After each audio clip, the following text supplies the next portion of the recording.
warahmatullahi wabarakatuh. Terima kasih kepada Bu Berti atas kesempatannya telah mengizinkan kelompok 3 untuk mempresentasikan hasil kerja tugas 1 pada kesempatan kali ini. Maksud dan tujuan kelompok kami adalah untuk memaparkan analisis risiko kecelakaan kerja pada proses workover dengan metode failure mode and effect analysis, diagram Ishikawa, job safety analysis, dan 5W pada PT Geodipa Energi Persero Unit Dieng. Sebelumnya izinkan kami memperkenalkan diri. Perkenalkan, nama saya Nidia Dayang Reni dengan NIM 042. Saya Sigro Gatot dengan NIM akhir 043. Saya Garuda Cahya Benita dengan NIM 044. Perkenalkan, saya Amelia Hadini dengan NIM akhir 045.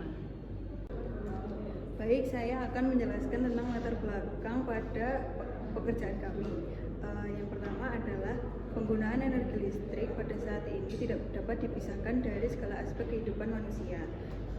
Sebagian besar sumber energi listrik berasal dari energi fosil seperti minyak bumi, batu bara, dan gas alam.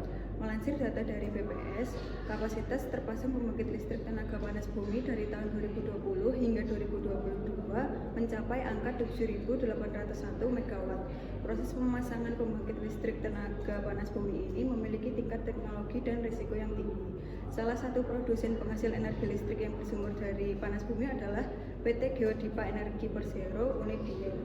Pada perusahaan ini melakukan kegiatan produksi yang terdiri atas eksplorasi, eksploitasi, dan produksi. Kemudian, area produksi dengan risiko kecelakaan yang tinggi berada pada proses steam field atau produksi uap panas bumi.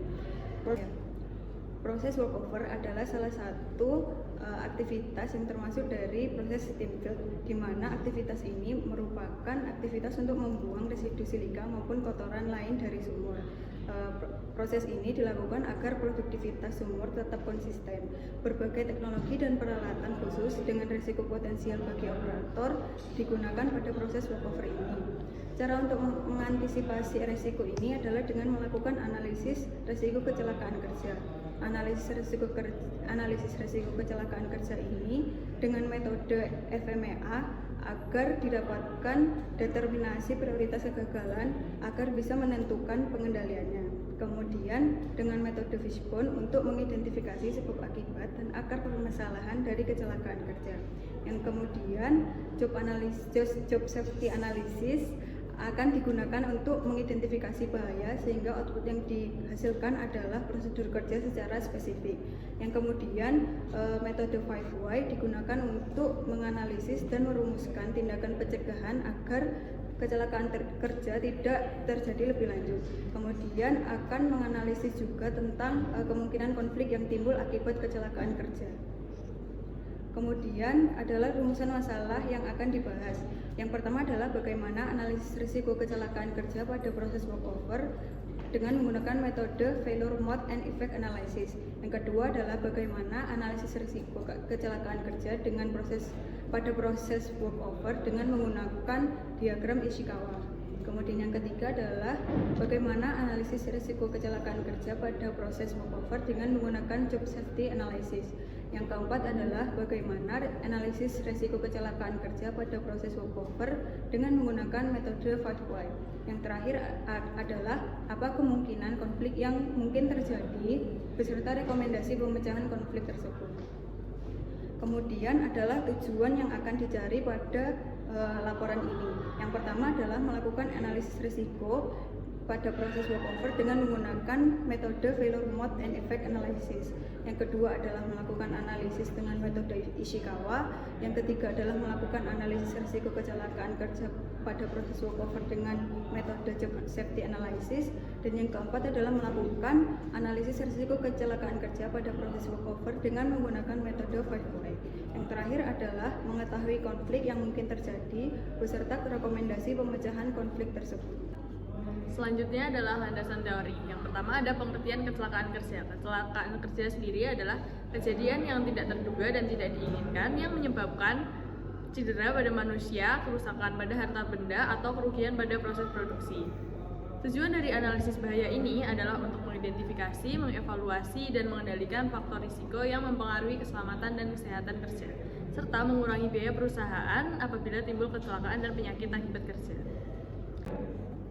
Selanjutnya yang kedua ada pengertian failure mode and effect analysis. Failure mode and effect analysis adalah sebuah teknik rekayasa yang digunakan untuk menetapkan, mengidentifikasikan, dan untuk menghilangkan kegagalan yang diketahui, permasalahan error dan sejenisnya dari sebuah sistem desain, proses, dan atau jasa sebelum mencapai konsumen. Selanjutnya yang ketiga ada pengertian Ishikawa diagram. Ishikawa diagram ini dikembangkan oleh Dr. Kaoru Ishikawa dari Universitas Tokyo pada tahun 1953 yang merupakan suatu alat atau suatu tools yang digunakan untuk menganalisis dan menemukan faktor-faktor yang berpengaruh atau mempunyai dampak secara signifikan untuk menentukan karakteristik kualitas output. Langkah-langkah pembuatan diagram ini sendiri ada yang pertama, mengidentifikasi masalah utamanya, kemudian menempatkan masalah utama di sebelah kanan, kemudian mengidentifikasi penyebab minornya dan meletakkan pada diagram utama, kemudian mengidentifikasi penyebab minor dan meletakkannya pada penyebab mayor. Setelah itu dilakukan evaluasi untuk menentukan penyebab sesungguhnya. Selanjutnya yang keempat ada pengertian job safety analysis yang tujuannya untuk mengenali bahaya sebelum kecelakaan atau penyakit akibat kerja terjadi. Manfaatnya yaitu ada pelatihan prosedur kerja yang lebih aman, pelatihan bagi karyawan baru, instruksi sebelum pekerjaan untuk tugas yang tidak tetap, tinjauan prosedur setelah kecelakaan, studi untuk perbaikan metode kerja, identifikasi alat pelindung yang diperlukan, dan peningkatan produktivitas dan perilaku positif terkait keselamatan. Yang terakhir, kelima ada pengertian 5 why analysis method yang merupakan salah satu metode yang menggunakan pertanyaan sederhana untuk menemukan hubungan sebab akibat yang menjadi akar permasalahan. Pendekatan 5 why ini mengajukan pertanyaan mengapa berulang kali untuk memahami penyebab masalah. Yang selanjutnya adalah bab 3, yaitu hasil dan pembahasan. Yang pertama adalah data proses walkover, di mana data yang digunakan dalam proses analisis risiko dengan metode failure mode and effect analysis. Data ini adalah data proses atau aktivitas yang dikerjakan pada proses walkover, di mana pada tabel itu dibagi menjadi 4, yaitu pekerjaan mobilitas peralatan, pekerjaan rig up, pekerjaan perawatan sumur atau walkover, pekerjaan rig down. Yang selanjutnya adalah metode failure mode and effect analysis, di mana pada metode ini terdiri dari beberapa langkah sebagai berikut. Langkah pertama adalah penentuan severity, di mana nilai severity adalah tingkat keparahan proses berdasarkan mode kegagalan dalam proses produksi. Pada tabel dijelaskan dampaknya yaitu kehilangan nyawa atau merubah kehidupan individu. Terdapat pada tingkat 10, 9, dan 8. Akibatnya itu ada kematian beberapa individu. Kematian individu perlu perawatan serius dan menimbulkan catat permanen. Dampak yang selanjutnya adalah dampak serius, yaitu pada tingkat nomor 7 dan 6, di mana akibatnya itu dirawat lebih dari 12 jam dengan luka pecah pembuluh darah, hilang ingatan permanen, dan kerugian besar. Dan akibat selanjutnya adalah dirawat lebih dari 12 jam, patah tulang, tulang geser, radang dingin, luka bakar, susah nafas, hingga ingatan sementara, dan jatuh. Lalu dampak yang selanjutnya adalah dampak sedang. Individu selama 1-2 hari tidak dapat mengikuti aktivitas. Itu pada tingkat 5 dan 4, yaitu akibatnya terkilir, retak, dan kram, yaitu selanjutnya luka bakar ringan, luka gores. Dampak selanjutnya itu dampak ringan, individu masih bisa mengikuti aktivitas. Itu pada tingkat 3 dan 2, di mana akibatnya itu ada melepuh, tersengat panas, tergelincir, lalu tersengat matahari, memar, dan tergores. Sedangkan dampaknya tidak berdampak itu pada tingkat 1, yaitu terkena serpohan, tersengat serangga, dan tergigit serangga. Tahap selanjutnya adalah penentuan occurrence, di mana nilai occurrence adalah frekuensi terjadinya mode kegagalan dalam proses produksi. Pada tabel ini probabilitas kejadiannya itu dibagi menjadi 5. Yang pertama itu sangat tinggi dan tidak bisa dihindari pada nilai 10 dan 9. Tingkat kejadiannya kurang dari 1/2 dan 1/3. Yang probabilitas selanjutnya itu tinggi dan sering terjadi, yaitu pada nilai 8 dan 7. Tingkat kejadiannya 1/8 dan 1/20. Yang selanjutnya probabilitas selanjutnya itu sedang dan kadang terjadi, itu pada nilai 6 dan 5, itu 1/80 dan 1/400.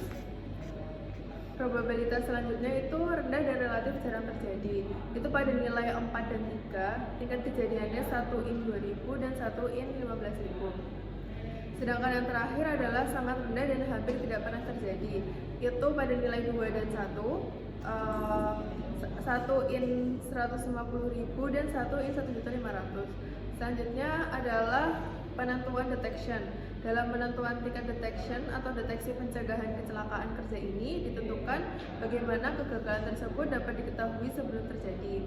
Semakin banyak kontrol dan prosedur yang mengatur jalannya sistem penanganan operasional perawatan dan kegiatan operasional pabrik, maka diharapkan tingkat deteksi dari kegagalan dapat semakin tinggi. Pada tabel ada 10 tingkat, yaitu tingkat paling atas atau 10 hampir tidak mungkin. Kemungkinan terdeteksinya tidak ada alat pengontrol yang mampu mendeteksi kegagalan. Yang selanjutnya nilai 9 sangat jarang, yaitu alat pengontrol sangat sulit mendeteksi. Selanjutnya adalah nomor 8 jarang, alat pengontrol sulit mendeteksi. Yang 7 sangat rendah, kemampuan alat kontrol sangat rendah. Nomor 6 rendah, kemampuan alat kontrol rendah. Yang kelima sedang, kemampuan alat kontrol sedang. Nomor 4 agak tinggi, kemampuan alat kontrol sedang sampai tinggi. Nomor 3 tinggi, kemampuan alat kontrol tinggi. Nomor 2 sangat tinggi, kemampuan alat kontrol sangat tinggi. Dan nomor yang terakhir adalah 1 hampir pasti, kemampuan alat kontrol hampir pasti. Yang terakhir adalah langkah perhitungan RPN, di mana RPN merupakan sebuah indikator untuk mengatur resiko dari moda kegagalan dan menentukan tingkat skala prioritas perbaikan yang harus dilakukan terlebih dahulu. Nilai RPN didapatkan dari hasil perkalian nilai severity, occurrence, dan detection, di mana hasil dari perhitungan dapat dilihat pada tabel. Kesimpulan dari hasil perhitungan RPN adalah menunjukkan bahwa aktivitas perawatan sumur atau workover dalam kegiatan lifting hoist drill memiliki nilai RPN tertinggi, yaitu 800. Hal ini mengindikasikan bahwa resiko pekerja jatuh dari ketinggian perlu menjadi prioritas utama dalam penanganan resiko kerja. Selanjutnya adalah metode diagram Ishikawa, di mana permasalahan utamanya adalah pekerja jatuh pada kegiatan lifting hoist drill. Masalah dalam kegiatan lifting hoist drill akan dikelompokkan dalam kategori yang relevan. Yang pertama ada metode, di mana kecelakaan yang terjadi saat lifting hoist drill disebabkan oleh penerapan SOP yang tidak tepat dan rencana lifting yang tidak sesuai dengan kondisi di lapangan. Yang selanjutnya ada mesin, kecelakaan juga dipicu oleh kondisi peralatan dan rig yang tidak layak. Yang ketiga adalah lingkungan, kondisi lingkungan saat lifting juga mempengaruhi keselamatan. Cuaca buruk seperti badai dan hujan dapat membuat pekerja kehilangan kendali. Dan yang terakhir adalah manusia, sikap pekerja yang tidak mematuhi SOP, kurangnya penggunaan APD, serta minimnya pelatihan berkontribusi pada kecelakaan. Selanjutnya yang keempat yaitu menggunakan metode job safety analysis. Yang pertama kita lakukan adalah mengidentifikasi resiko rangkaian kegiatan workover. Yang pertama pada pekerjaan mobilitas peralatan. Bahaya yang terjadi yaitu tertimpa peralatan, tertabrak kren atau kendaraan lain, peralatan berjatuhan, terjatuh dari ketinggian, kendaraan terguling, serta masalah penanganan manual.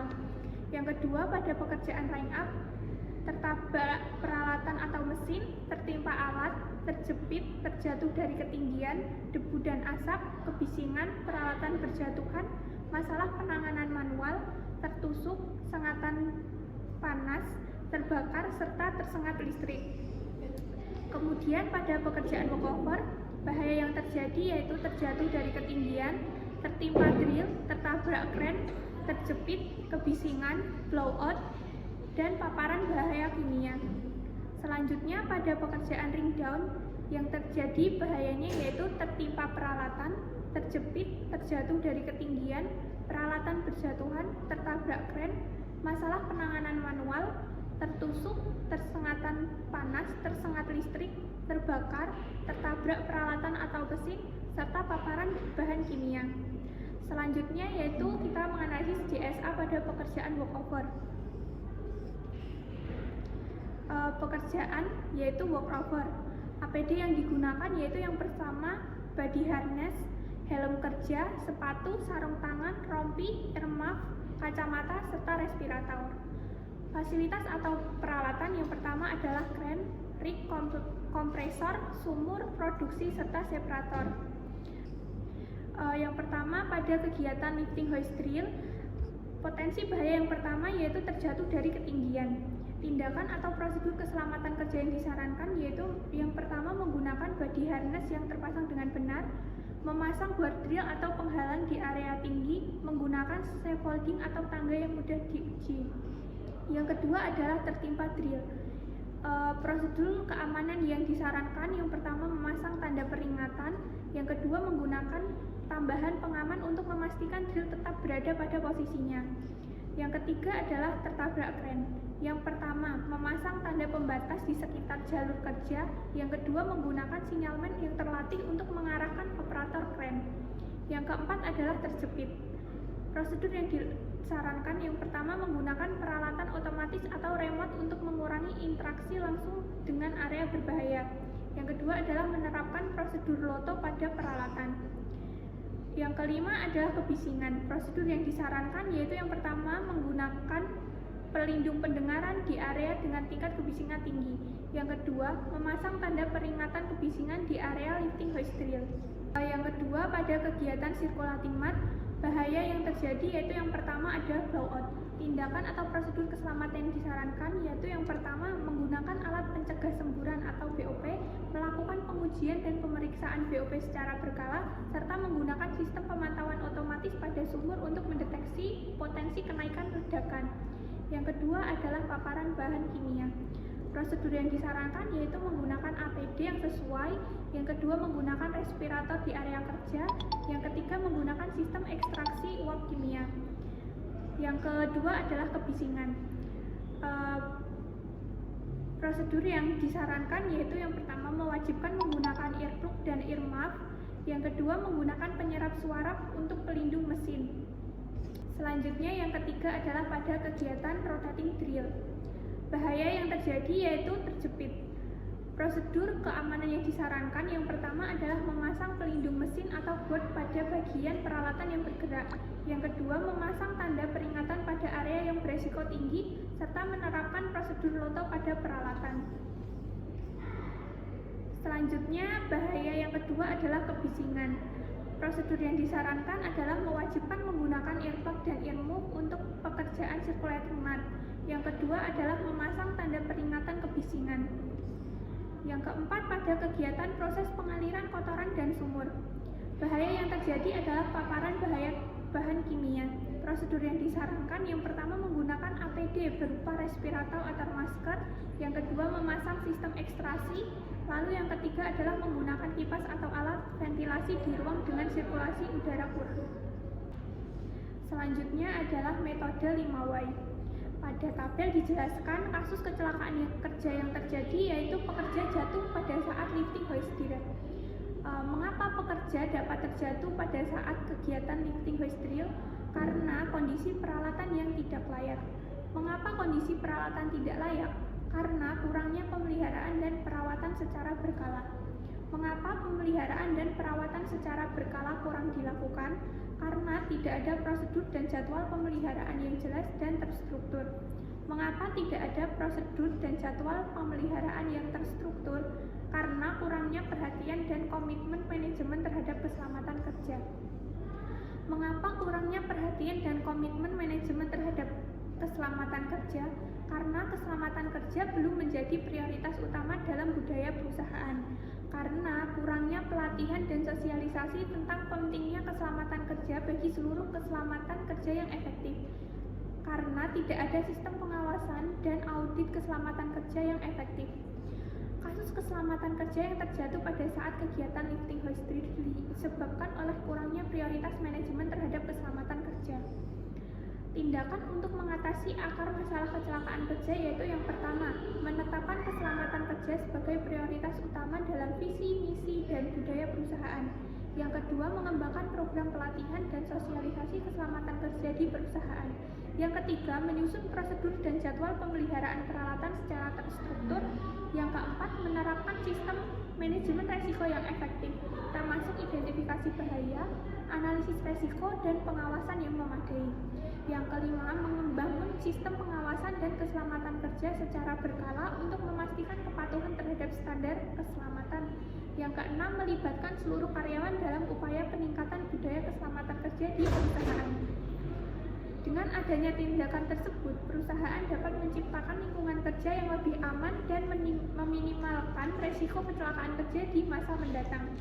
Selanjutnya adalah analisis konflik yang mungkin terjadi pada perusahaan ini. Yang pertama adalah antara Departemen Produksi dengan Departemen Pemeliharaan, di mana penyebabnya adalah perbedaan prioritas yang memungkinkan Departemen Produksi yang menginginkan berfokus pada pencapaian produksi, sementara Departemen Pemeliharaan lebih berfokus pada kendala peralatan dan keselamatan. Untuk penyelesaiannya sendiri adalah dengan menetapkan tujuan bersama yang mencakup pencapaian dan target produksi sehingga menjadi prioritas utama. Yang selanjutnya adalah penyebab yang mungkin terjadi antara Departemen Produksi dan Departemen Pemeliharaan adalah tekanan target produksi, di mana Departemen Produksi merasa bahwa inspeksi keselamatan bisa mengurangi waktu operasional. Sementara Departemen Pemeliharaan perlu memastikan semua peralatan aman digunakan tanpa menimbulkan resiko.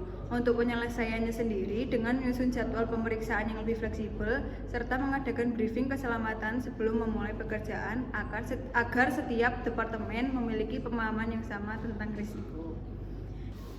Kemudian yang kedua adalah konflik antara Departemen K3 dan Departemen Keuangan dengan penyebab yang mungkin adalah perbedaan fokus prioritas, di mana Departemen K3 berfokus pada perlindungan optimal bagi pekerja dengan lebih memilih penggunaan earmuff, sementara Departemen Keuangan lebih berfokus pada efisiensi anggaran dengan penghematan biaya dengan lebih memilih penggunaan earplug. Untuk penyelesaiannya sendiri adalah melakukan analisis risiko dan melakukan analisis kelebihan dan kekurangan antara masing-masing opsi sehingga dapat dipilih dan dibandingkan untuk kemudian dipilih opsi yang terbaik. Kemudian untuk konflik antara Departemen K3 dengan Departemen Keuangan, penyebab selanjutnya adalah kurangnya pemahaman Departemen Keuangan yang mungkin kurang memiliki pemahaman yang mendalam mengenai perbedaan tingkat perlindungan antara earplug dan earmuff dalam kondisi bising ekstrim. Untuk penyelesaiannya sendiri, Departemen K3 dapat melakukan pemberian materi dan simulasi kepada pihak keuangan tentang pentingnya perlindungan pendengaran pada kondisi bising ekstrim. Kemudian konflik yang ketiga adalah antara supervisor K3 dengan pekerja lapangan, di mana penyebab yang mungkin adalah ketidakpatuhan pekerja terhadap penggunaan APD, di mana pada lapangan ditemukan banyak pekerja yang merasa APD tidak nyaman atau menghambat produktivitas sehingga mengabaikan penggunaannya. Kemudian untuk penyelesaiannya sendiri dengan meningkatkan kesadaran pekerja melalui pelatihan singkat dengan melibatkan pekerja untuk meningkatkan kesadaran tentang APD. Terus kemudian adalah penyebab yakni kurangnya sistem pemantauan di lapangan. Terjadi akibat ketika supervisor langsung kurang memadai atau pengawasan masih rendah, sehingga pekerja bisa saja tidak menggunakan APD tanpa deteksi. Untuk penyelesaiannya sendiri, melakukan inspeksi secara berkala atau sistem audit keselamatan harian untuk memastikan pekerja memakai APD yang sudah distandarisasi. Berdasarkan analisis yang telah dilakukan tadi, dapat disimpulkan bahwa 1. Nilai ranking priority number atau RPN tertinggi sebesar 800 didapatkan dari pengolahan data berada pada kegiatan lifting hoist drill, di mana pekerja jatuh dari ketinggian sehingga penanganan pada kegiatan ini menjadi prioritas. Yang kedua, faktor seperti metode, mesin, lingkungan, dan manusia menggunakan diagram Ishikawa menjadi penyebab utama yang menyebabkan pekerja jatuh dari ketinggian pada kegiatan lifting hoist drill. Yang ketiga, melalui job safety analysis atau JSA dapat diidentifikasi potensi bahaya dan prosedur spesifik yang disarankan untuk dilakukan pada rangkaian pekerjaan workover. Yang keempat, kurangnya manajemen dan petunjuk mekanisme yang baik menjadi sebab utama kecelakaan kerja serta merumuskan tindakan untuk mengatasinya melalui analisis 5W. 5. Identifikasi kemungkinan konflik yang timbul dan analisis penyelesaiannya mengerucut pada cara komunikasi yang baik. Dari kesimpulan-kesimpulan yang didapat tadi, dapat diambil saran yaitu 1. Melalui pengamatan langsung di lapangan dan melakukan simulasi untuk penentuan jarak dan perhitungan sehingga SOP yang benar bisa disusun. Yang kedua, pemeriksaan dan pemeliharaan mesin secara rutin. Yang ketiga, melakukan audit berkala. Yang keempat, melakukan pembaharuan prosedur. Yang kelima, menyediakan APD yang layak. Yang keenam, melakukan training. Ketujuh, membangun bonding dan menetapkan komunikasi yang efektif. Yang terakhir, kedelapan, yaitu menyelesaikan perbedaan preferensi. Sekian presentasi yang dapat kami sampaikan. Kurang lebihnya mohon maaf. Wassalamualaikum warahmatullahi wabarakatuh.